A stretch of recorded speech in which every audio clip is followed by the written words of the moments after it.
ನಮಸ್ಕಾರ ಸ್ನೇಹಿತರೆ, ಇವತ್ತಿನ ವಿಡಿಯೋದಲ್ಲಿ ನಾವು ಏಪ್ರಿಲ್ 12 ಮತ್ತು 13 ಒಂದು ಕರೆಂಟ್ ಅಫೇರ್ಸ್ ಅನ್ನು ಸ್ಟಾರ್ಟ್ ಮಾಡೋಣ. ನೋಡಿ, ಮೊದಲನೇ ಪ್ರಶ್ನೆ ಅಂತ ಕೇಳಿದ್ದಾರೆ. ನೋಡಿ, ಜಲಿಯನ್ ವಾಲಾಬಾಗ್ ಹತ್ಯಾಕಾಂಡ ಸಂಭವಿಸಿದ್ದು ಅಂತ ಪ್ರಶ್ನೆಯನ್ನ ಕೇಳಿದ್ದಾರೆ. ಅದಕ್ಕೆ ಸರಿಯಾಗಿರ್ತಕ್ಕಂಥ ಉತ್ತರ ಯಾವುದಂದ್ರೆ ದಟ್ ಈಸ್ ಮೊದಲನೇ ಆಪ್ಷನ್ 1919 ಏಪ್ರಿಲ್ 13 ಇದಕ್ಕೆ ಸರಿಯಾಗಿರ್ತಕ್ಕಂಥ ಉತ್ತರವಾಗಿದೆ. ನೋಡ್ರಿ, ಇದು ಬಹಳ ಇಂಪಾರ್ಟೆಂಟ್ ಆಗಿರ್ತಕ್ಕಂಥ ಪ್ರಶ್ನೆ. ಇದನ್ನು ಕೂಡ ನಿಮ್ಮ ಮುಂದೆ ಬರ್ತಕ್ಕಂಥ ಎಕ್ಸಾಮ್ ಯಾವುದು ನಿಮ್ಮ KS ಪ್ರಿಲಿಮ್ಸ್ ಎಕ್ಸಾಮಿನೇಷನ್ ಆಗಿರ್ಬೋದು, ತದನಂತರದಲ್ಲಿ VA ಎಕ್ಸಾಮಿನೇಷನ್ ಆಗಿರ್ಬೋದು, ತದನಂತರದಲ್ಲಿ PDO ಎಕ್ಸಾಮಿನೇಷನ್ ಆಗಿರ್ಬೋದು, ಮುಂತಾದ ಎಕ್ಸಾಮಿನೇಷನ್ ದೃಷ್ಟಿಯಿಂದಾಗಿ this question and this topic is very important. ನೋಡಿ, ಇದ್ರ ಮೇಲೆ ಪ್ರಶ್ನೆ ಇವತ್ತೇ ಯಾಕೆ ಕೇಳಲಾಗಿತ್ತಂದ್ರೆ, ನೋಡಿ ನ್ಯೂಸ್ ಪೇಪರ್ಲ್ಲಿ ಆರ್ಟಿಕಲ್ ಕಾಣಿಸ್ಕೊಂಡಿದೆ. ಏನಂತಂದ್ರೆ 1919 ಏಪ್ರಿಲ್ 13 ಭಾರತೀಯ ಸ್ವತಂತ್ರ ಹೋರಾಟದ ಇತಿಹಾಸದಲ್ಲಿ ಎಂದಿಗೂ ಮರೆಯಲಾಗದ ದಿನ, ಜಲಿಯನ್ ವಾಲಾಬಾಗ್ ಹತ್ಯಾಕಾಂಡಕ್ಕೆ 105 ವರ್ಷ ಅಂತ ನ್ಯೂಸ್ ಪೇಪರ್ಲ್ಲಿ ಆರ್ಟಿಕಲ್ ಕಾಣಿಸ್ಕೊಂಡಾಗ ಸೊ ಇದ್ರ ಮೇಲೆ ಪ್ರಶ್ನೆಯನ್ನ ಕೇಳಲಾಗಿದೆ. ನೋಡಿ, ಇದು ನೋಡಿದಾಗ ನಿಮಗೆ ಒಂಥರ ಅನಿಸುತ್ತಂದ್ರೆ purely it is one of the history question ಅಂತ ಅನಿಸುತ್ತೆ. ಅರ್ಥ ಆಯ್ತಾ? ಹಿಸ್ಟ್ರಿ ಸಬ್ಜೆಕ್ಟ್ ಅಲ್ಲಿ ಬರ್ಬೋದು ಅಂತ ಅನ್ಸುತ್ತೆ. ಎಸ್, ಹಿಸ್ಟ್ರಿ ಸಬ್ಜೆಕ್ಟ್ ಅಲ್ಲಿ ಬರುತ್ತೆ. ಅದರಲ್ಲಿ ಯಾವುದಂದ್ರೆ ಮಾಡರ್ನ್ ಇಂಡಿಯನ್ ಹಿಸ್ಟ್ರಿಯಲ್ಲಿ ಬರುತ್ತೆ. ಸೊ ಮಾಡರ್ನ್ ಇಂಡಿಯನ್ ಹಿಸ್ಟ್ರಿಯಲ್ಲಿ ಪ್ರಮುಖವಾಗಿ ಇದು ಅಂದ್ರೆ ಒಂದು ಫ್ರೀಡಮ್ ಸ್ಟ್ರಗಲ್. ಅರ್ಥ ಆಯ್ತಾ? ಫ್ರೀಡಮ್ ಸ್ಟ್ರಗಲ್ ಏನಿತ್ತು, ಸೊ ಆ ಫ್ರೀಡಮ್ ಸ್ಟ್ರಗಲ್ ಅಲ್ಲಿ ಬರ್ತಕ್ಕಂಥ ಒಂದು ಕಾನ್ಸೆಪ್ಟ್, ದಟ್ ಈಸ್ ಒಂದು ಟಾಪಿಕ್. ಅದು ಯಾವುದಂದ್ರೆ ಜಲಿಯನ್ ವಾಲಾಬಾಗ್ ಅಂತಕ್ಕಂಥ ಒಂದು ಹತ್ಯಾಕಾಂಡ ಸಂಭವಿಸಿತ್ತು. ಸೊ ಆ ಹತ್ಯಾಕಾಂಡದ ಬಗ್ಗೆ ತಮ್ಮೆಲ್ಲರಿಗೂ ಗೊತ್ತಿರುವ ಹಾಗೆ ಅದ್ರ ಬಗ್ಗೆ ನಾವೇನು ಮಾಡೋಣ, ಡಿಸ್ಕಷನ್ ಮಾಡೋಣ. ಈಗಾಗಲೇ ನೀವು ಹಿಸ್ಟ್ರಿಯಲ್ಲಿ ಕೂಡ ಓದಿದ್ರ. ಅದು ಇವತ್ತು ಏಪ್ರಿಲ್ 13 ಇರೋದ್ರಿಂದಾಗಿ ನ್ಯೂಸ್ ಪೇಪರಲ್ಲಿ ಅದರ ರಿಲೇಟೆಡ್ ಆರ್ಟಿಕಲ್ ಕಾಣಿಸ್ಕೊಂಡಿದ್ರಿಂದಾಗಿ ಅದ್ರ ಬಗ್ಗೆ ನಾವು ಕೂಡ ಏನು ಮಾಡೋಣ, ಬ್ರೀಫ್ ಆಗಿ ಡಿಸ್ಕಷನ್ ಮಾಡೋಣ. ನೋಡಿ, 1919 ಒಂದು ಏಪ್ರಿಲ್ 13 ಪಂಜಾಬ್ನ ಒಂದು ಅಮೃತಸರದಲ್ಲಿ, ಅರ್ಥ ಆಯ್ತಾ, ಪಂಜಾಬ್ನ ಒಂದು ಅಮೃತಸರದಲ್ಲಿ ಸಂಭವಿಸಕರ್ತ ಜಲಿಯನ್ ವಾಲಾಬಾಗ್ ಹತ್ಯಾಕಾಂಡವು ಭಾರತ ಸ್ವತಂತ್ರ ಹೋರಾಟದ ಇತಿಹಾಸದಲ್ಲಿ ಎಂದಿಗೂ ಮರೆಯಲಾಗದ ಪ್ರಮುಖ ಘಟ್ಟ. ಅರ್ಥ ಆಯ್ತಾ? ನಾವು ಇಂಡಿಯನ್ ಹಿಸ್ಟ್ರಿಯನ್ನ ಓದ್ತಾ ಹೋದ್ರೆ ಅಂದ್ರೆ that is more focusly on to the freedom. ಅರ್ಥ ಆಯ್ತಾ? ಫ್ರೀಡಮ್ ಸ್ಟ್ರಗಲ್ ಏನಿದೆ, ಸೊ ಸ್ವತಂತ್ರ ಹೋರಾಟ ಏನಿದೆ, ಸೊ ಸ್ವತಂತ್ರ ಹೋರಾಟದಲ್ಲಿ ಒಂದು ಪ್ರಮುಖವಾಗಿರ್ತಕ್ಕಂಥ ಒಂದು ಘಟನೆ ಸಂಭವಿಸಿತು. ಸೊ ಆ ಘಟನೆ ಯಾವುದಂದ್ರೆ ಜಲಿಯನ್ ವಾಲಾಬಾಗ್ ಹತ್ಯಾಕಾಂಡ ಅಂತ ನಾವು ಹೇಳ್ತೀವಿ. ಸೊ ಜಲಿಯನ್ ವಾಲಾಬಾಗ್ ಹತ್ಯಾಕಾಂಡ ಸಂಭವಿಸಿ 105 ವರ್ಷಗಳಾಯಿತು. ಅರ್ಥ ಆಯ್ತಾ? ಈ ಒಂದು ಜಲಿಯನ್ ವಾಲಾಬಾಗ್ ಹತ್ಯಾಕಾಂಡ ಸಂಭವ ಆಗಿಬಿಟ್ಟು ಎಷ್ಟಂದ್ರೆ 105 ವರ್ಷಗಳಾಯಿತು. ಸೊ ಆದ್ದರಿಂದ ನ್ಯೂಸ್ ಪೇಪರಲ್ಲಿ ಕೂಡ ಆರ್ಟಿಕಲ್ ಕಾಣಿಸ್ಕೊಂಡಿತ್ತು. ನಾವು ಕೂಡ ಪ್ರಶ್ನೆಯನ್ನ ಕೇಳಿದ್ವಿ. ಸೊ ಇದಕ್ಕೆ ಹಿನ್ನೆಲೆ ಸ್ವಲ್ಪ ನಾವು ನೋಡ್ತಾ ಬಂದಾಗ ನೋಡಿ, ಅಮೃತಸರದ ಹತ್ಯಾಕಾಂಡ ಎಂದು ಕರೆಯಲ್ಪಡುವ ಜಲಿಯನ್ ವಾಲಾಬಾಗ್ ಹತ್ಯಾಕಾಂಡವು 13 ಏಪ್ರಿಲ್ 1919 ಬೈಸಾಖಿ ಹಬ್ಬದಂದು ನಡೆಯಿತು. ಅರ್ಥ ಆಯ್ತಾ? ಇದು ಸಂಭವಿಸ್ತಕ್ಕಂಥದ್ದು ಯಾವ ರಾಜ್ಯದಲ್ಲಿ ಈ ಒಂದು ಘಟನೆ ನಡೆದಿತ್ತಂದ್ರೆ ದಟ್ ಈಸ್ ಪಂಜಾಬ್ದಲ್ಲಿ ನಡೆದಿರ್ತಕ್ಕಂಥದ್ದು.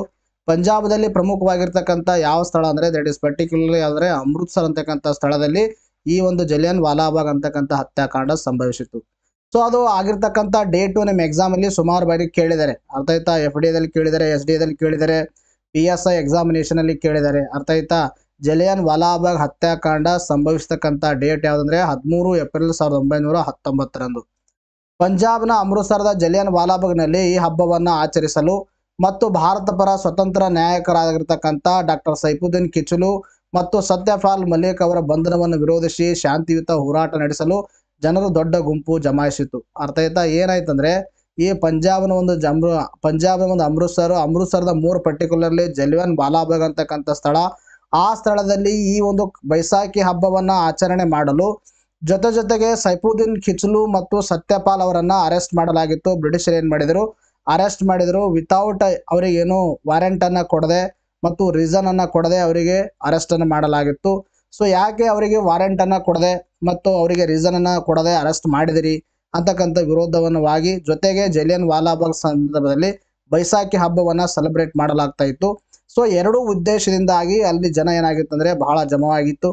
ಸೊ ಇದನ್ನ ವಿರೋಧ ಮಾಡಿಬಿಟ್ಟು ಅಲ್ಲಿ ಶಾಂತಿಯುತ ಹೋರಾಟವನ್ನ ನಡೆಸ್ತಾ ಇದ್ರು. ಅವಾಗ ಏನಾಗುತ್ತಂದ್ರೆ ಸಾರ್ವಜನಿಕ ಸಭೆಗೆ ಪ್ರತಿಕ್ರಿಯೆಯಾಗಿ Anglo Indian brigadier REH Dyer ತನ್ನ ಗೋರ್ಖಾ ಬ್ರಿಟಿಷ್ ಭಾರತೀಯ ಸೇನಾ ಘಟಕಗಳೊಂದಿಗೆ ಪ್ರತಿಭಟನಾಕಾರರನ್ನ ಸುತ್ತಿವರೆದರು. ಅರ್ಥಾತ್ ಆ ಸಂದರ್ಭದಲ್ಲಿ ಬ್ರಿಟಿಷ್ ಒಬ್ಬ ಅಧಿಕಾರಿ, ಬ್ರಿಟಿಷ್ ಒಂದು ಮಿಲಿಟರಿಯಲ್ಲಿ ಕಾರ್ಯನಿರ್ವಹಿಸ್ತಕ್ಕಂಥ ಒಬ್ಬ ವ್ಯಕ್ತಿ ಯಾರಂದ್ರೆ EH ಡೈರ್ ಅಂತಕ್ಕಂಥವ್ರು. ಅವ್ರು ಯಾವ್ದ್ರೆ ಗೋರ್ಖಾ ಬ್ರಿಟಿಷ್ ಭಾರತೀಯ ಸೇನಾವಾದ ಘಟಕದ ಒಂದು ಮುಖ್ಯಸ್ಥರಾಗಿ ಕಾರ್ಯವನ್ನು ನಿರ್ವಹಿಸ್ತಾ ಇದ್ರು. ಆ ಸಂದರ್ಭದಲ್ಲಿ ಅವ್ರು ಏನ್ ಮಾಡಿದ್ರು ಅಂದ್ರೆ ತನ್ನ ಪಡೆಗಳೊಂದಿಗೆ ನಿರ್ಗಮನವನ್ನು ತಡೆದು ನಂತರ ಯಾವುದೇ ಎಚ್ಚರಿಕೆ ಇಲ್ಲದೆ ಗುಂಪಿನ ಮೇಲೆ ಗುಂಡು ಹಾರಿಸುವಂತೆ ಆದೇಶವನ್ನು ನೀಡಿದರು. ಅಂದ್ರೆ ಅಲ್ಲಿ ಏನಾಗಿತ್ತಂದ್ರೆ ಜಲಿಯನ್ ವಾಲಾಬಾಗದಲ್ಲಿ there is only exit entry point. ಅರ್ಥ, ಒಂದೇ ಒಂದು ಎಂಟ್ರಿ ಪಾಯಿಂಟ್ ಇತ್ತು. ಸೊ ಆ ಒಂದು ಎಂಟ್ರಿ ಪಾಯಿಂಟ್ ಅಲ್ಲಿ ಹ್ಯೂಜ್ ಆರ್ಮಿಯನ್ನ ತೆಗೆದುಕೊಂಡು ಈ ಏನು ಜಲಿಯನ್ ವಾಲಾ ಭಾಗದಲ್ಲಿ ಜನರು ಒಂದು ವೈಸಾಖಿ ಹಬ್ಬವನ್ನು ಸೆಲೆಬ್ರೇಟ್ ಮಾಡ್ತಾ ಇದ್ರು. ತದನಂತರದಲ್ಲಿ ಸೈಫುದ್ದೀನ್ ಕಿಚ್ಲು ಮತ್ತು ಸತ್ಯಪಾಲ್ ಅವರ ಒಂದು ಅರೆಸ್ಟ್ನ ಕುರಿತು ಏನು ವಿರುದ್ಧತೆಯನ್ನು ವ್ಯಕ್ತಪಡಿಸ್ತಾ ಇದ್ರು. ಆ ಸಂದರ್ಭದಲ್ಲಿ ಅಲ್ಲೆಲ್ಲ ಏನಾಗಿದ್ರು, ಒಂದು ಶಾಂತಿಯುತ ಹೋರಾಟವನ್ನು ನಡೆಸ್ತಾ ಇದ್ರು. ಅವಾಗ ಏನಾಗುತ್ತೆ ಅಂದರೆ ಒಂದು ಎಂಟ್ರಿ ಪಾಯಿಂಟ್, ಜಸ್ಟ್ ಒಂದೇ ಒಂದು ಎಂಟ್ರಿ ಪಾಯಿಂಟ್ ಇತ್ತು. ಆ ಎಂಟ್ರಿ ಪಾಯಿಂಟಿಗೆ ಈ ಒಂದು ಆಂಗ್ಲೋ ಇಂಡಿಯನ್ ಬ್ರಿಗೇಡ್ ಏನು ಮಾಡಿದ್ರೆ, ಡೈರು ಅದನ್ನು ಮುತ್ತಿಗೆ ಹಾಕೋದು. ಮುತ್ತಿಗೆ ಹಾಕಿಬಿಟ್ಟು ಅಲ್ಲಿ ಏನು ಮಾಡ್ತಾರೆ, ಓಪನ್ ಫೈರನ್ನು ಮಾಡ್ತಾರೆ. ಸೊ ಈ ಓಪನ್ ಫೈರ್ ಮಾಡೋದ್ರಿಂದಾಗಿ ಸುಮಾರು ಜನ ಅಮಾಯಕರು ಅಲ್ಲೇನಂದರೆ ಪ್ರಾಣವನ್ನು ಕಳೆದುಕೊಳ್ತಾರೆ. ಸೊ ಅವತ್ತ ಸಂಭವಿಸ್ತಿರ್ತಕ್ಕಂಥ ಒಂದು ಈ ಘಟನೆ, ಅವಾಗ ಆಗಿರ್ತಕ್ಕಂಥ ಘಟನೆ ಇನ್ನೂ ಕೂಡ ಒಂದು ಫ್ರೀಡಮ್ ಸ್ಟ್ರಗಲ್ ಆಗಿರ್ತಕ್ಕಂಥದ್ದು ನಾವು ಮರೆಯುವಂತಿಲ್ಲ. ಅಷ್ಟೊಂದು ಜನ ಅಲ್ಲಿ ಪ್ರಾಣವನ್ನು ಕಳೆದುಕೊಳ್ತಾರೆ. ಸೊ ಈ ಸಂದರ್ಭದಲ್ಲಿ ರವೀಂದ್ರನಾಥ್ ಟ್ಯಾಗೋರ್ ಅವರು, ಅರ್ಥ ಆಯ್ತಾ, ರವೀಂದ್ರನಾಥ್ ಟ್ಯಾಗೋರ್ ಅವರು ಮತ್ತು ಭಾರತದ ಒಂದು ರಾಷ್ಟ್ರಪಿತ ಅಂತಲೇ ಕರೆಸಿಕೊಳ್ಳುವ ಮಹಾತ್ಮ ಗಾಂಧೀಜಿಯವರು ದಾಳಿಯನ್ನು ಖಂಡಿಸಿದರು ಮತ್ತು ಕ್ರಮವಾಗಿ ತಮ್ಮ ಬ್ರಿಟಿಷ್ ನೈಟ್ಹುಡ್ ಮತ್ತು ಕೈಸರ್ ಈ ಹಿಂದ್ ಪದಗಳನ್ನು ತ್ಯಜಿಸಿದರು. ನೋಡ್ರಿ, ಇವೆರಡು ಬಹಳ ಇಂಪಾರ್ಟೆಂಟು. ಆಲ್ರೆಡಿ ನಿಮ್ಮ ಎಕ್ಸಾಮಲ್ಲಿ ಪ್ರಶ್ನೆ ಕೇಳಿದ್ದಾರೆ, ಅರ್ಥ ಆಯ್ತಾ. PSI ಎಕ್ಸಾಮಿನೇಷನಲ್ಲಿ ಪ್ರಶ್ನೆ ಕೇಳಿದ್ದಾರೆ, PC ಎಕ್ಸಾಮಿನೇಷನಲ್ಲಿ ಕೇಳಿದ್ದಾರೆ. ತದನಂತರದಲ್ಲಿ ನಿಮಗೆ FD SDA ದಲ್ಲೂ ಸುಮಾರು ಬಾರಿ ಪ್ರಶ್ನೆಯನ್ನು ಕೇಳಿದ್ದಾರೆ. ಏನು ಪ್ರಶ್ನೆಯನ್ನು ಕೇಳಿದರೆ ಅಂದರೆ, ಯಾವ ಒಂದು ಕಾರಣದಿಂದ, ಕೆಳಗಿನ ಯಾವ ಕಾರಣಗಳಿಂದ ರವೀಂದ್ರನಾಥ್ ಟ್ಯಾಗೋರ್ ಅವರು ಮತ್ತು ಮಹಾತ್ಮ ಗಾಂಧೀಜಿಯವರು ತಮ್ಮ ಒಂದು ನೀಡಿರ್ತಕ್ಕಂಥ ಪದಕಗಳನ್ನು ತ್ಯಜಿಸಿದರು, ಅಥವಾ ತಮಗೆ ನೀಡಿರ್ತಕ್ಕಂಥ ಈ ಒಂದು ಬ್ರಿಟಿಷರು ನೀಡಿರ್ತಕ್ಕಂಥ ಒಂದು ಏನು ಟೈಟಲ್ಸ್ಗಳಿದ್ದು ಅವನ್ನು ಬಿಟ್ಕೊಟ್ರು ಅಂತ ಪ್ರಶ್ನೆ ಕೇಳಿದರೆ ಗೊತ್ತಿರಬೇಕು. ಯಾವಾಗಂದರೆ ಈ ಒಂದು ಜಲಿಯನ್ ವಾಲಾಬಾಗ್ ಹತ್ಯಾಕಾಂಡ ಏನು ಓಪನ್ ಫೈರಿಂಗನ್ನು ಮಾಡಲಾಗುತ್ತೆ ಅಲ್ಲಿ ಅಮಾಯಕರ ಮೇಲೆ, ಸುಮಾರು ಜನ ಏನಲ್ಲಿ ಪ್ರಾಣವನ್ನು ಕಳೆದುಕೊಳ್ತಾರ.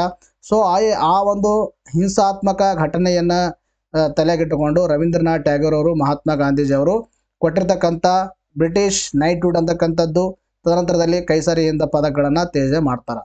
ಸೊ ಘಟನೆಯ ನಂತರ ಹಂಟರ್ ಕಮಿಷನ್ ವರದಿಯನ್ನು ಸಲ್ಲಿಸಿದ ನಂತರ ಜನರಲ್ ಡೈರನ್ನು ಕರ್ತವ್ಯದಿಂದ ತೆಗೆದುಹಾಕಲಾಯಿತು.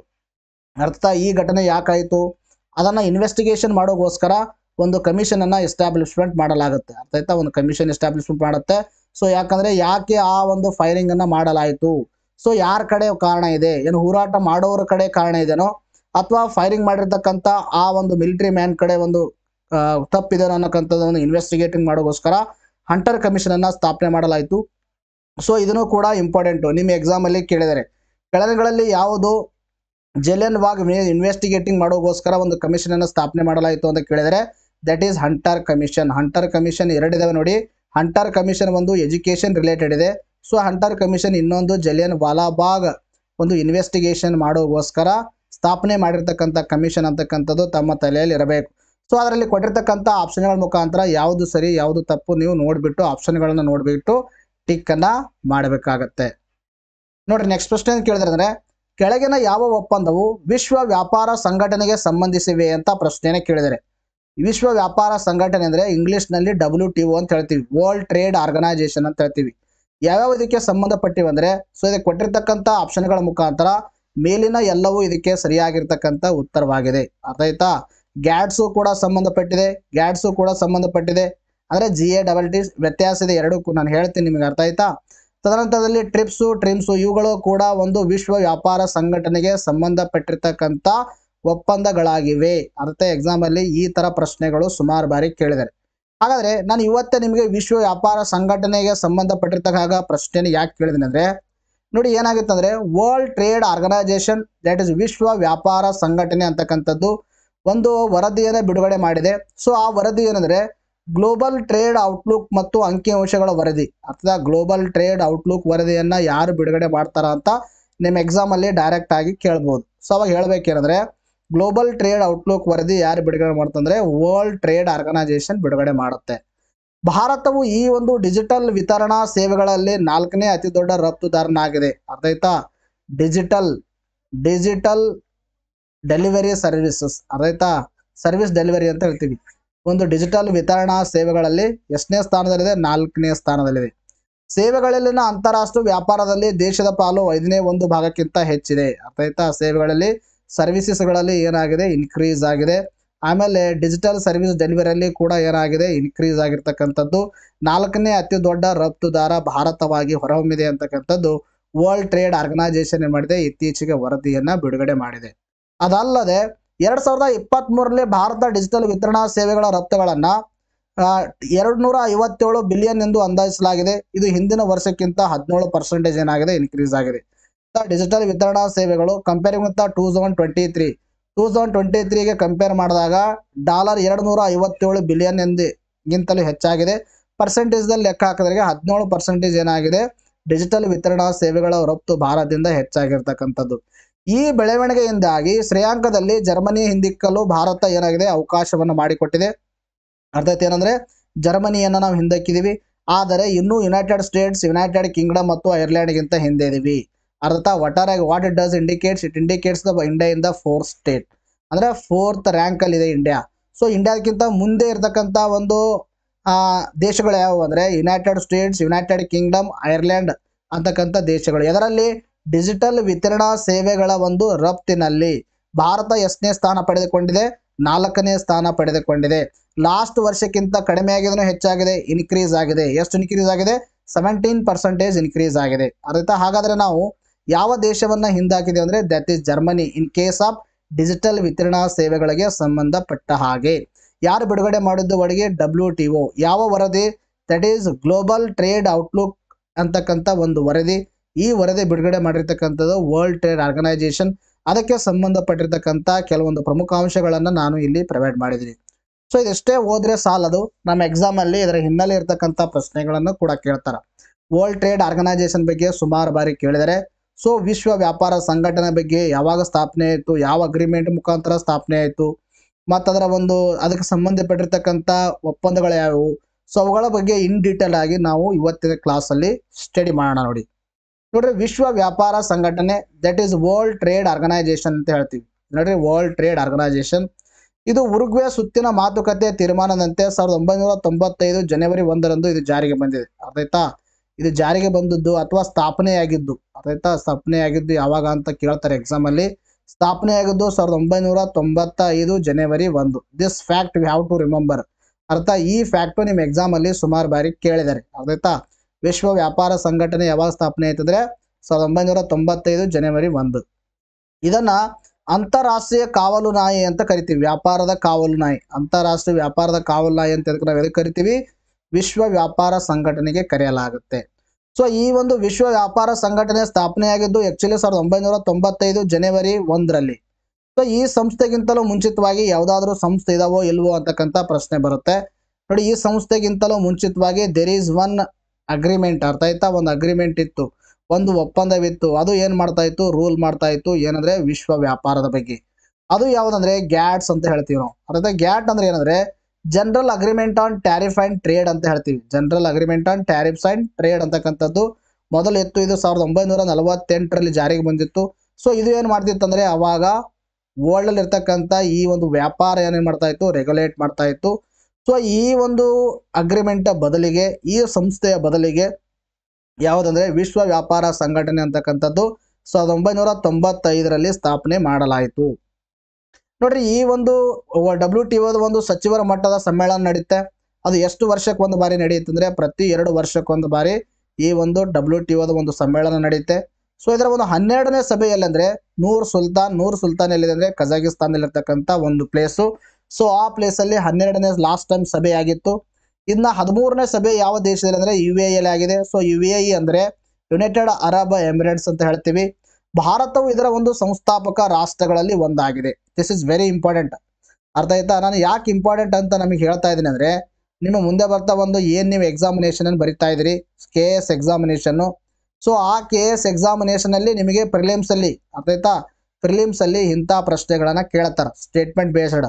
ಕೆಳಗಗಳಲ್ಲಿ ಯಾವುದು ವಿಶ್ವ ವ್ಯಾಪಾರ ಸಂಘಟನೆಗೆ ಸಂಬಂಧಪಟ್ಟಿರ್ತಕ್ಕಂಥ ಸರಿಯಾಗಿದೆ, ತಪ್ಪಾಗಿದೆ, ಈ ತರ ಪ್ರಶ್ನೆಗಳನ್ನ ಕೇಳಿದಾಗ ನಿಮಗೆ ಇಂಥ ಫ್ಯಾಕ್ಟ್ಸ್ಗಳು ನಾನೇನು ಹೇಳ್ತಾ ಇದ್ದೀನಿ ಅವಾಗ ಏನಾಗುತ್ತೆ, ಹೆಲ್ಪ್ ಆಗುತ್ತೆ. ಭಾರತವು ಇದರ ಒಂದು ಸಂಸ್ಥಾಪಕ ರಾಷ್ಟ್ರಗಳಲ್ಲಿ ಒಂದು. Founding member of WTO.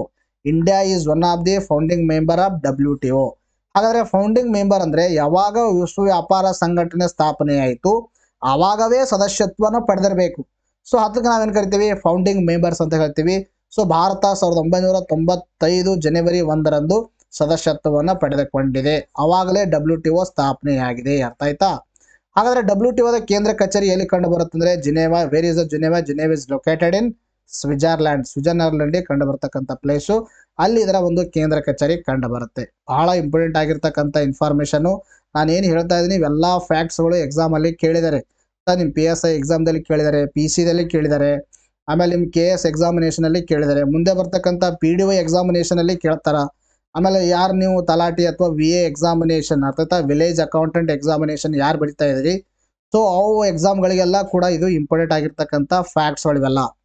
ಇನ್ನು ಇಲ್ಲಿ ವಿಶ್ವ ವ್ಯಾಪಾರ ಸಂಘಟನೆಗೆ ಸಂಬಂಧಪಟ್ಟಿರ್ತಕ್ಕಂಥ ಬಹುಪಕ್ಷೀಯ ಒಪ್ಪಂದಗಳು, ಇವು ಇಂಪಾರ್ಟೆಂಟ್ ನಿಮ್ಮ ಎಕ್ಸಾಮ್ಗೆ. ಅರ್ಥ ಆಯ್ತಾ? ಒಂದೊಂದು ಬಾರಿ ಡೈರೆಕ್ಟಾಗಿ ಯಾವ ಥರ ಕೇಳಿದ್ರೆ ಅಂದರೆ ಗ್ಯಾಟ್ಸ್ನ ವಿಸ್ತೃತ ರೂಪವೇನು, ಆಮೇಲೆ ಟ್ರಿಪ್ಸ್ನ ವಿಸ್ತೃತ ರೂಪವೇನು, ಟ್ರಿಮ್ಸ್ನ ವಿಸ್ತೃತ ರೂಪವೇನು ಅಂತ ಕೇಳಿದರೆ, ಅಥವಾ ಕೆಲವೊಂದು ಬಾರಿ ಏನು ಮಾಡಿದರೆ ಅಂದರೆ ಒಂದು ಕಡೆ ಏನು ಮಾಡಿದರೆ ಹೊಂದಿಸಿ ಬರೆದಾಗ ಕೊಟ್ಟಿದ್ದಾರೆ, ಯಾವ ಜೋಡಿ ಸರಿಯಾಗಿದೆ, ಯಾವುದು ತಪ್ಪಾಗಿದೆ ಅಂತಕ್ಕಂಥದ್ದು. ಅರ್ಥ ಆಯ್ತಾ? ಸೊ ಯಾವುದಂದ್ರೆ ಜನರಲ್ ಅಗ್ರಿಮೆಂಟ್ ಆನ್ ಟ್ರೇಡ್ ಅರ್ಥಾಯ್ತು ಉಲ್ಟಾ ಆಗಬೇಕು, ಟ್ಯಾರಿಫ್ಸ್ ಆ್ಯಂಡ್ ಟ್ರೇಡ್ ಆಗಬೇಕು. ಟ್ಯಾರಿಫ್ಸ್ ಆ್ಯಂಡ್ ಟ್ರೇಡ್ ಉಲ್ಟಾ ಆಗಬೇಕು ನೋಡ್ರಿ, ಇದು ಟ್ಯಾರಿಫ್ಸ್ ಆ್ಯಂಡ್ ಗ್ಯಾಟ್ಸ್ ಅಂತಕ್ಕಂಥದ್ದು. ಇನ್ನೊಂದು general agreement on trade in services ಅಂತಕ್ಕಂಥದ್ದು ಗ್ಯಾಟ್ಸ್, ಇದನ್ನು ಕೂಡ. ಇನ್ನು trade related experts of intellectual property rights TRIPS ಅಂತಕ್ಕಂಥದ್ದು. ಅರ್ಥ ಟ್ರಿಪ್ಸ್ ಅಂತಕ್ಕಂಥದ್ದು ಕೂಡ ಇದಕ್ಕೆ ಸಂಬಂಧಪಟ್ಟಿರ್ತಕ್ಕಂಥ ಒಂದು ಒಪ್ಪಂದ. ಇನ್ನು ಟ್ರೇಡ್ ರಿಲೇಟೆಡ್ ಇನ್ವೆಸ್ಟ್ಮೆಂಟ್ ಮೇಜರ್ಸ್ ಟ್ರಿಮ್ಸ್ ಅಂತಕ್ಕಂಥದ್ದು, ಸೊ ಇದನ್ನು ಕೂಡ ಇದಕ್ಕೆ ಸಂಬಂಧಪಟ್ಟಿರ್ತಕ್ಕಂಥ ಒಪ್ಪಂದ. ಇನ್ನು ಅಗ್ರಿಮೆಂಟ್ ಆನ್ ಅಗ್ರಿಕಲ್ಚರ್ AOA ಅಂತ ಹೇಳ್ತೀವಿ. ಇವೆಲ್ಲ ಏನಂದರೆ ವಿಶ್ವ ವ್ಯಾಪಾರ ಸಂಘಟನೆಗೆ ಸಂಬಂಧಪಟ್ಟಿರ್ತಕ್ಕಂಥ ಬಹುಪಕ್ಷೀಯ ಒಪ್ಪಂದಗಳು. ಅರ್ಥ ಅಗ್ರಿಕಲ್ಚರ್ ರಿಲೇಟೆಡ್ ರೆಗ್ಯುಲೇಟ್ ಮಾಡೋಕ್ಕೆ ಅಗ್ರಿಮೆಂಟ್ ಆನ್ ಅಗ್ರಿಕಲ್ಚರ್ ಅಂತಕ್ಕಂಥದ್ದು. ತದನಂತರದಲ್ಲಿ ಇನ್ವೆಸ್ಟ್ಮೆಂಟನ್ನು ರೆಗ್ಯುಲೇಟ್ ಮಾಡೋಕ್ಕೆ ಟ್ರೇಡ್ ರಿಲೇಟೆಡ್ ಇನ್ವೆಸ್ಟ್ಮೆಂಟ್ ಮೇಜರ್ಸ್ ಅಂತಕ್ಕಂಥದ್ದು. ಇನ್ನು ಇನ್ನೊಂದು ಯಾವುದಂದರೆ ಇಂಟೆಲೆಕ್ಚುಯಲ್ ಪ್ರಾಪರ್ಟಿ ರೈಟ್ಸ್ಗಳನ್ನು ಪ್ರಿಸರ್ವ್ ಮಾಡೋಕ್ಕೆ, ಅದಕ್ಕೆ ರಿಲೇಟೆಡ್ ಆಗಿರ್ತಕ್ಕಂಥ ವ್ಯಾಪಾರವನ್ನು ರೆಗ್ಯುಲೇಟ್ ಮಾಡೋಕ್ಕೆ that is trade related aspects of intellectual property rights ಅಂತಕ್ಕಂಥದ್ದು ಇದೆ. ತದನಂತರದಲ್ಲಿ ಸರ್ವಿಸಲ್ಲಿ ಅಂದರೆ ಸರ್ವಿಸಸ್ಲಾಗುವ ವ್ಯಾಪಾರವನ್ನು ರೆಗ್ಯುಲೇಟ್ ಮಾಡೋಕ್ಕೋಸ್ಕರ general agreement trade in services ಅಂತಕ್ಕಂಥದ್ದು ಇದೆ. ಆಮೇಲೆ ಟ್ರೇಡ್ ಮತ್ತು ಟ್ಯಾರಿಫು, ಟ್ರೇಡ್ ಮತ್ತು ಟ್ಯಾರಿಫ್ ಅಂದರೆ ಯಾವುದೇ ಒಂದು ನಾವು ಏನು ಇದೇನಾಗಬೇಕು ಉಲ್ಟಾ ಆಗಬೇಕು ನೋಡಿರಿ, ಟ್ಯಾರಿಫ್ಸ್ ಆ್ಯಂಡ್ ಟ್ರೇಡ್ ಆಗಬೇಕು. ಇದು ಅರ್ಥ ಆಯ್ತಾ? ಮತ್ತೆ ಕಮೆಂಟ್ ಮಾಡಬೇಡಿ ಸರ್ ಇದು ತಪ್ಪು ಹೇಳಿದಾರ ಅಂತ ನೋಡಿ, ಇದು ಫಸ್ಟ್ ಬರಬೇಕು, ಆಮೇಲೆ ಇದು ಸೆಕೆಂಡ್ ಬರಬೇಕು. General agreement on tariffs and trade ಅಂತಕ್ಕಂಥದ್ದು. ಸೊ ಇದು ಏನಂದರೆ ವ್ಯಾಪಾರದ ಮೇಲೆ ವಿಧಿಸುವ ಸುಂಕಗಳು, ಅಂದರೆ ವ್ಯಾಪಾರದ ಮೇಲೆ ಟ್ಯಾಕ್ಸ್ ಏನು ಹಾಕ್ತಿರ್ತಾರೆ, ಸೊ ಅದನ್ನು ರೆಗ್ಯುಲೇಟ್ ಮಾಡೋಕ್ಕೂ ಕೂಡ ಒಂದು ಅಗ್ರಿಮೆಂಟ್ ಇದೆ. That is general agreements on tariffs and trade ಅಂತ ನಾವು ಹೇಳ್ತೀವಿ. ಈ ಒಂದು 5 ಒಪ್ಪಂದಗಳು ಅಥವಾ 5 ಬಹುಪಕ್ಷೀಯ ಒಪ್ಪಂದಗಳು that is comes under the WTO ನಮ್ಮ ಎಕ್ಸಾಮಲ್ಲಿ ಸುಮಾರು ಬಾರಿ ಕೇಳಿದರೆ. ಸೊ ಇವುಗಳನ್ನು ಕೂಡ ನೆಗ್ಲೆಕ್ಟ್ ಮಾಡಬಾರ್ದು, ಕರೆಕ್ಟಾಗಿ ಅರ್ಥ ಮಾಡ್ಕೋಬೇಕು. ಅರ್ಥ ಆಯ್ತಾ? ಇನ್ನು ಯಾರು ನಮ್ಮ ಕ್ಲಾಸ್ಗಳನ್ನು ನೋಡ್ತಾ ಇದ್ರಿ, ಯಾರಿಗೆ ನಮ್ಮ ಒಂದು ನೋಟ್ಸ್ಗಳನ್ನು ಬೇಕಾಗಿತ್ತು, ನಮ್ಮ ಒಂದು ಮ್ಯಾಗ್ಝಿನ್ಸ್ಗಳನ್ನು ಕೂಡ ತಮಗೆ ಪ್ರೊವೈಡ್ ಮಾಡ್ತೀವಿ. ಯಾವ ಥರ ನಾವು ಕ್ಲಾಸಲ್ಲಿ ಕ್ವಾಲಿಟಿ ಮತ್ತು ಕಂಟೆಂಟನ್ನು ಮೇಂಟೈನ್ ಮಾಡ್ತಾ ಇದ್ದೀವಿ, ಸೊ ಅದೇ ಥರನಾಗಿರ್ತಕ್ಕಂಥ ಕ್ವಾಲಿಟಿ ಮತ್ತು ಕಂಟೆಂಟ್ ಇರತಕ್ಕಂಥ ಮ್ಯಾಗ್ಝಿನ್ಸ್ಗಳನ್ನು ಕೂಡ ಪ್ರೊವೈಡ್ ಮಾಡ್ತೀವಿ. ಫಾರ್ 15 ಡೇಸ್ಗೆ 20 ಆಗುತ್ತೆ, 15 ಡೇಸ್ಗೆ 20 ಆಗುತ್ತೆ, 1 ಮಂತ್ಗೆ 40 ಆಗುತ್ತೆ. 2023 ಜಾನ್ ಟು ಮಾರ್ಚ್ 2024ವರೆಗೆ ಬೇಕಂದರೆ ನಿಮಗೆ 600 ಆಗುತ್ತೆ. ಇನ್ನು 2022 ಜನವರಿ ಟು ಮಾರ್ಚ್ 2024ವರೆಗೆ ಬೇಕಂದರೆ ನಿಮಗೆ ಎಷ್ಟಾಗುತ್ತೆ 1100 ಆಗುತ್ತೆ. ಸೊ ಅದು ಡಿಸ್ಕೌಂಟ್ ಆಗಿ ನಿಮಗೆ ಎಷ್ಟಾದರೆ 1000 ಅಲ್ಲಿ ಸಿಗುತ್ತೆ. ಸೊ ಯಾವ ನಂಬರಲ್ಲಿ ಕೊಟ್ಟಿರ್ತಕ್ಕಂಥ ನಂಬರಿಗೆ ಫೋನ್ಪೇ ಆಗಿರ್ಬೋದು, ಗೂಗಲ್ ಪೇ ಆಗಿರ್ಬೋದು, ಪೇಟಿಎಮ್ ಆಗಿರ್ಬೋದು, ತದನಂತರದಲ್ಲಿ ಭೀಮ್ ಆ್ಯಪ್ UPI ಆಗಿರ್ಬೋದು, ಇದಕ್ಕೆ ಪೇ ಮಾಡೋದನ್ನು ಪೇಮೆಂಟ್ ಮಾಡಿರ್ತಕ್ಕಂಥ ರಿಸಿಪ್ಟನ್ನು ಕಳಿಸಿದ್ರೆ ನಮ್ಮ ನೋಟ್ಸ್ಗಳನ್ನು ನಮ್ಮ ಮ್ಯಾಗ್ಝಿನ್ಸ್ಗಳನ್ನು ತಮಗೆ PDF ಫಾರ್ಮ್ಯಾಟಲ್ಲಿ ನಾವು ನಿಮಗೆ ವಾಟ್ಸಪ್ ಅಥವಾ ಟೆಲಿಗ್ರಾಮ್ ಮುಖಾಂತರ ಕಳಿಸ್ತೀವಿ. ಇನ್ನು ಯಾರು ನಮ್ಮ ಕ್ಲಾಸ್ಗಳನ್ನು ಇನ್ನೂ ಎಕ್ಸ್ಕ್ಲೂಸಿವ್ ಕ್ಲಾಸ್ಗಳನ್ನು ತಮಗೋಸ್ಕರ ತರ್ತಾ ಇದ್ದೀವಿ, ಸೊ ನೀವು ಆ ಒಂದು ಎಕ್ಸ್ಕ್ಲೂಸಿವ್ ಕ್ಲಾಸ್ಗಳನ್ನು ನಮ್ಮ ಒಂದು ಚಾನಲ್ನ ಒಂದು ಜಾಯಿನ್ ಬಟನ್ ಇದೆ, ಸೊ ಜಾಯಿನ್ ಬಟನನ್ನು ಕ್ಲಿಕ್ ಮಾಡೋ ಮುಖಾಂತರ ಅಲ್ಲಿ KS ರಿಲೇಟೆಡ್ ಕ್ಲಾಸ್ಗಳು ಮತ್ತು PC PSI ರಿಲೇಟೆಡ್ ಕ್ಲಾಸ್ಗಳನ್ನು ಕೂಡ ತಾವೇನು ಮಾಡ್ಬೋದು, ಎಂಜಾಯ್ ಮಾಡ್ಬೋದು. ಇನ್ನು ಯಾರು ನೀವು VAಗೆ ಓದ್ತಾ ಇದ್ದೀರಿ, ಯಾರು PDOಗೆ ಓದ್ತಾ ಇದ್ದೀರಿ, ಯಾರು PSIಗೆ ಓದ್ತಾ ಇದ್ದೀರಿ, ನೀವು ಈ ಒಂದು ಸಬ್ಸ್ಕ್ರಿಪ್ಷನನ್ನು ತೊಗೊಳ್ಳಿ. ಇನ್ನು ಯಾರು KSಗೆ ಓದ್ತಾ ಇದ್ದೀರಿ, ಸೊ ಈ ಸಬ್ಸ್ಕ್ರಿಪ್ಷನನ್ನು ತೊಗೊಳ್ಳಿ, because it's very helpful for your examination. ಅರ್ಥ ಆಯ್ತಾ? ಎಸ್, ನೆಕ್ಸ್ಟ್ ನೋಡೋಣ. ನೋಡಿ ನೆಕ್ಸ್ಟ್ ಪ್ರಶ್ನೆ ಕೇಳಿದ್ರೆ ಅಂದರೆ ರಾಜ್ಯ ಮಾನವ ಹಕ್ಕು ಆಯೋಗ ಸ್ಥಾಪನೆಯಾದ ವರ್ಷ ಯಾವುದು ಅಂತ ಪ್ರಶ್ನೆ ಕೇಳಿದರೆ ಇದಕ್ಕೆ ಸರಿಯಾಗಿರ್ತಕ್ಕಂಥ ಉತ್ತರ ಯಾವುದಂದರೆ ದಟ್ ಈಸ್ ಮೊದಲನೇ ಆಪ್ಷನ್ನು 2005 ಇದಕ್ಕೆ ಸರಿಯಾಗಿರ್ತಕ್ಕಂಥ ಉತ್ತರವಾಗಿದೆ. ಸ್ಟೇಟ್ ಹ್ಯೂಮನ್ ರೈಟ್ಸ್ ಕಮಿಷನ್ ಅಂತ ನಾವು ಹೇಳ್ತೀವಿ. ಅರ್ಥ ಆಯ್ತಾ? ಇಂಗ್ಲೀಷ್ನಲ್ಲಿ ಏನು ಹೇಳ್ತೀವಿ? State human rights commission. So state human rights commission ಬಗ್ಗೆ ಇವತ್ತೇ ಪ್ರಶ್ನೆಯನ್ನು ಯಾಕೆ ಕೇಳಲಾಗಿತ್ತಂದರೆ ನೋಡಿ, ನ್ಯೂಸ್ ಪೇಪರ್ಲಿ ಆರ್ಟಿಕಲ್ ಕಾಣಿಸ್ಕೊಂಡಿದೆ ಏನಂತ, ಮಾನವ ಹಕ್ಕು ಆಯೋಗದ ಹಂಗಾಮಿ ಅಧ್ಯಕ್ಷರಾಗಿ ಶ್ಯಾಮ್ ಭಟ್ ನೇಮಕ ಅಂತ ನ್ಯೂಸ್ ಪೇಪರ್ಲಿ ಆರ್ಟಿಕಲ್ ಕಾಣಿಸ್ಕೊಂಡಾಗ ಸೊ ಇದ್ರ ಮೇಲೆ ಪ್ರಶ್ನೆ ಕೇಳಲಾಗಿದೆ. ಇದ್ರ ಕುರಿತು ಡಿಸ್ಕಷನ್ ಮಾಡೋಣ. ನೋಡಿ, ಕಳೆದ 1.5 ತಿಂಗಳಿಂದ ಖಾಲಿ ಇದ್ದ ರಾಜ್ಯ ಮಾನವ ಹಕ್ಕು ಆಯೋಗದ ಅಧ್ಯಕ್ಷ ಸ್ಥಾನಕ್ಕೆ ಹಂಗಾಮಿ ಅಧ್ಯಕ್ಷರನ್ನಾಗಿ ನಿವೃತ್ತ IAS ಅಧಿಕಾರಿ ಡಾಕ್ಟರ್ D ಶ್ಯಾಮ್ ಭಟ್ ಅವರನ್ನು ನೇಮಕ ಮಾಡಲಾಗಿದೆ. ಅರ್ಥ ಆಯ್ತಾ? ಏನಾಗಿತ್ತಂದರೆ ಕಳೆದ 1.5 ತಿಂಗಳಿಂದ ಖಾಲಿ ಬಿದ್ದಿದೆ ಯಾವುದೋ ಒಂದು ಚೇರ್ಮನ್ ಹುದ್ದೆ, ಯಾವ ಒಂದು ಸಂಸ್ಥೆ, ಸ್ಟೇಟ್ ಹ್ಯೂಮನ್ ರೈಟ್ಸ್ ಕಮಿಷನ್. ಈ ಒಂದು ಅಧ್ಯಕ್ಷನಾಗಿ ಇನ್ನೂ ಆಯ್ಕೆ ಮಾಡಿಲ್ಲ. ಸೊ ಅವರು ಪರ್ಮನೆಂಟ್ ಆಯ್ಕೆ ಆಗುವವರೆಗೆ ಹಂಗಾಮಿ ಅಧ್ಯಕ್ಷರನ್ನಾಗಿ ಡಾಕ್ಟರ್ ಟಿ ಶ್ಯಾಮ್ ಭಟ್ ಅವರನ್ನ ಆಯ್ಕೆ ಮಾಡಲಾಗಿರ್ತಕ್ಕಂಥದ್ದು. ಇನ್ನು 2023 ನವೆಂಬರ್ನಲ್ಲಷ್ಟೇ ನಿವೃತ್ತ ನ್ಯಾಯಮೂರ್ತಿ ಆಗಿರ್ತಕ್ಕಂಥ ನಾರಾಯಣಸ್ವಾಮಿ ಅವರು ಸರ್ಕಾರ ಅಧ್ಯಕ್ಷರನ್ನಾಗಿ ನೇಮಕ ಮಾಡಿತ್ತು. 2023 ನವೆಂಬರ್ ತಿಂಗಳಲ್ಲಿ ನ್ಯಾಯಮೂರ್ತಿ ಎಲ್ ನಾರಾಯಣಸ್ವಾಮಿ ಅವರನ್ನ ನೇಮಕ ಮಾಡಲಾಗಿತ್ತು. ಇದಕ್ಕೆ ಸ್ಟೇಟ್ ಹ್ಯೂಮನ್ ರೈಟ್ಸ್ ಕಮಿಷನ್ ಒಂದು ಚೇರ್ಮನ್ ಆಗಿ. ಬಟ್ ಮುಂದೆ ಏನಾಯ್ತಂದ್ರೆ, ಆದರೆ ಅವರಿಗೆ ಫೆಬ್ರವರಿಯಲ್ಲಿ ನ್ಯಾಯಮೂರ್ತಿ ಎಲ್ ನಾರಾಯಣಸ್ವಾಮಿ ಅವರನ್ನ ಲೋಕಪಾಲದ ನ್ಯಾಯಾಂಗ ಸದಸ್ಯರನ್ನಾಗಿ ನೇಮಕರಾಗಿದ್ದು, ಅದಾದ ನಂತರ ರಾಜ್ಯ ಮಾನವ ಹಕ್ಕು ಆಯೋಗದ ಅಧ್ಯಕ್ಷ ಸ್ಥಾನವನ್ನ ತ್ಯಜಿಸಿದ್ರು ಅವರು. ಆಯ್ತಾ, ಯಾರು? ಈ ಒಂದು ನಾರಾಯಣಸ್ವಾಮಿ ಅವರು. ಸೊ ಆದುದರಿಂದಾಗಿ ಏನಾಗಿದೆ ಅಂದ್ರೆ ವೇಕೆನ್ಸಿ ಖಾಲಿ ಉಳಿದಿತ್ತು. ಯಾವ ವೇಕೆನ್ಸಿ ಅಂದ್ರೆ chairman of state human rights ಕಮಿಷನ್ದು. ಸೊ ಅದಕ್ಕೆ ಏನಂದ್ರೆ ಇವರನ್ನ ಆಯ್ಕೆ ಮಾಡಲಾಗಿರ್ತಕ್ಕಂಥದ್ದು.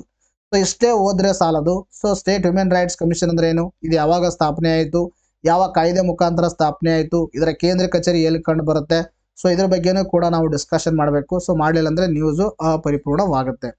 ನೋಡಿ, ಕರ್ನಾಟಕ ರಾಜ್ಯ ಮಾನವ ಹಕ್ಕುಗಳ ಆಯೋಗ ಮಾನವ ಹಕ್ಕುಗಳ ಸಂರಕ್ಷಣೆ ಕಾಯ್ದೆ 1993 ಅಡಿಯಲ್ಲಿ ಸ್ಥಾಪನೆಯಾಗಿರ್ತಕ್ಕಂಥ ಒಂದು ಸಂಸ್ಥೆ.